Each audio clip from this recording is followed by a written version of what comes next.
हाँ भैया, UP 14 6J0102 एक वैगनार गाड़ी खड़ी है, उसके सामने गाड़ी लगी हुई है, कृपया उसको हटा लें।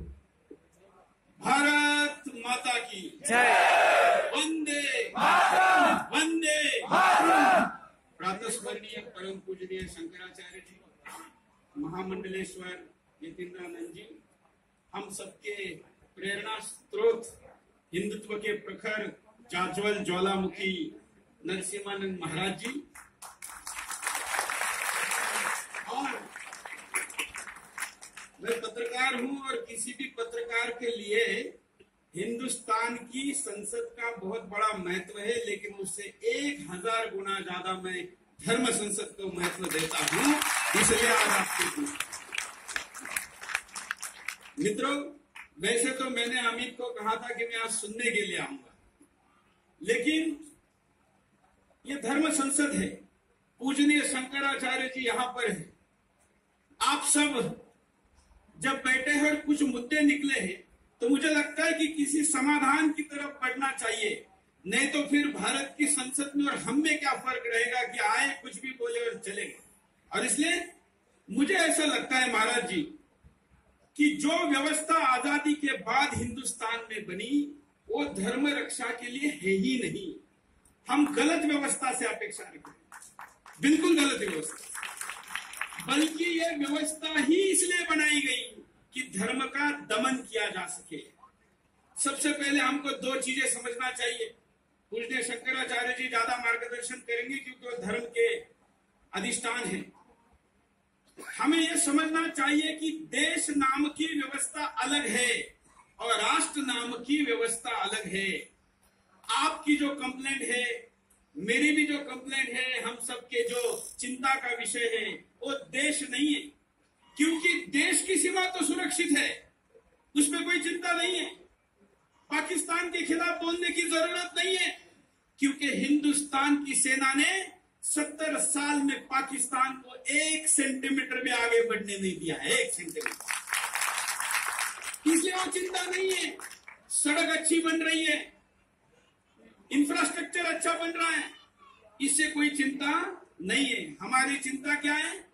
कठ मूल्य बढ़ रहे हैं।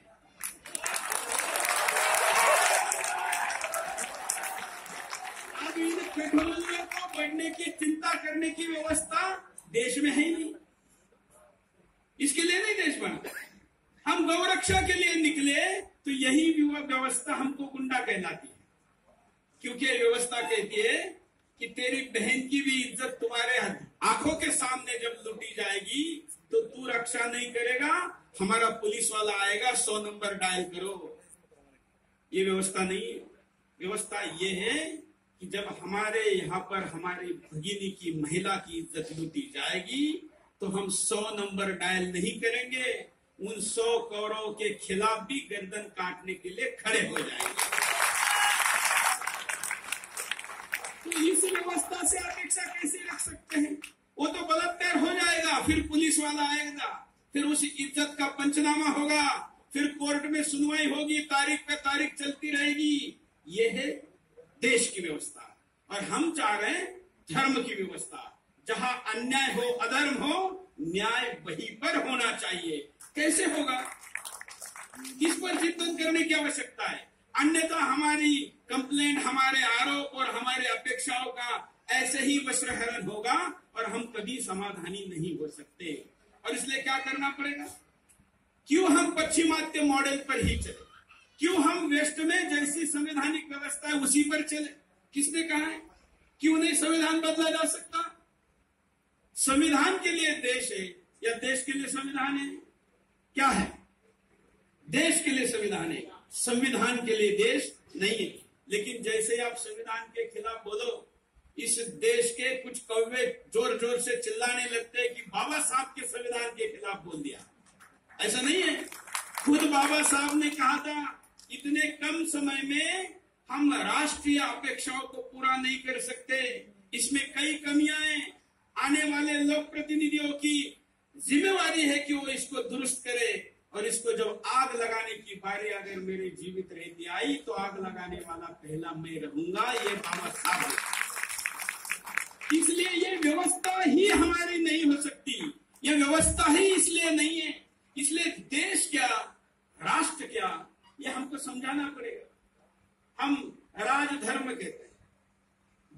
व्यवस्था में धर्म ही नहीं है, उसका राजधर्म कैसे हो सकता है? हो सकता है क्या? नहीं हो सकता। और इसलिए मुझे लगता है कि हमारे साधु संतों ने, शंकराचार्य जी ने, मैं भी पूजनीय यतीन्द्रानंद जी से कह रहा था कि इस विषय पर बैठकर एक राष्ट्रीय चिंतन की आवश्यकता है। इस देश के साधु संत भी, मोदी जी वहां बैठ गए, मतलब सब कुछ हो गया, ऐसा मैं तो नहीं मानता। महाराज जी ने कहा कि मेरे ऊपर से लेके सब जगह पर मित्र हैं, लेकिन महाराज जी मेरे लिए मोदी जी जितने महत्वपूर्ण है उतने महाराज जी आप भी हैं। क्योंकि मोदी जी तो देश चलाएंगे, लेकिन इस राष्ट्र को बचाने वाले सुरेश चौहान के को प्रेरणा देने की भी आप में शक्ति है। और उसी प्रेरणा से मुद्दे तो मेरे पास भी कई थे, लेकिन जो हम दो, हमारे दो, तो सबके दो, ये मुद्दा मैंने प्राथमिकता के आधार पर लिया। इसकी प्रेरणा अगर कोई है तो महाराज जी।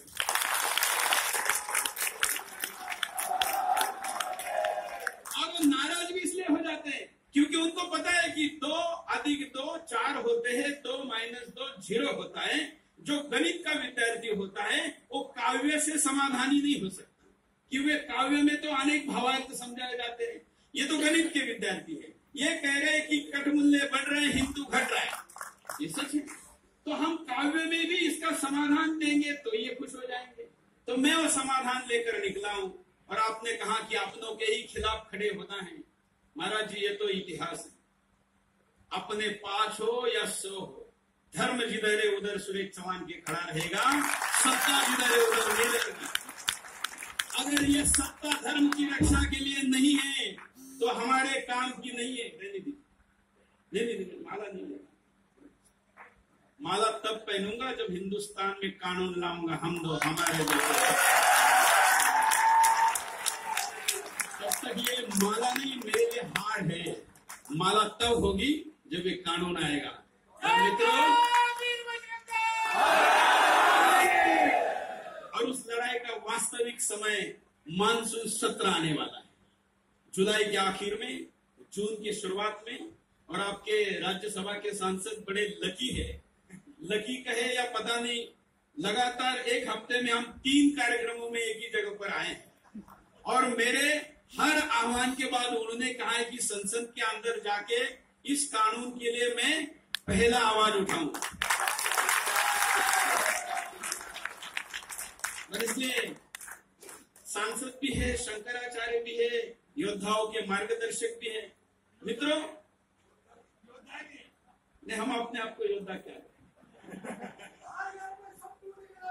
ये तो व्यवस्था ऐसी है कि पत्रकार हूं इसलिए हाथ में गेंद माइक है। अगर मेरी पत्रकारिता निकाल दोगे तो माइक हट जाएगा, गन रहेगा।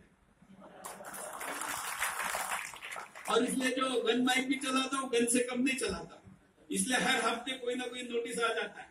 पिछले हफ्ते भी केजरीवाल के अल्पसंख्यक आयोग ने मुझे नोटिस भेजा, आप लोगों को पता चला होगा।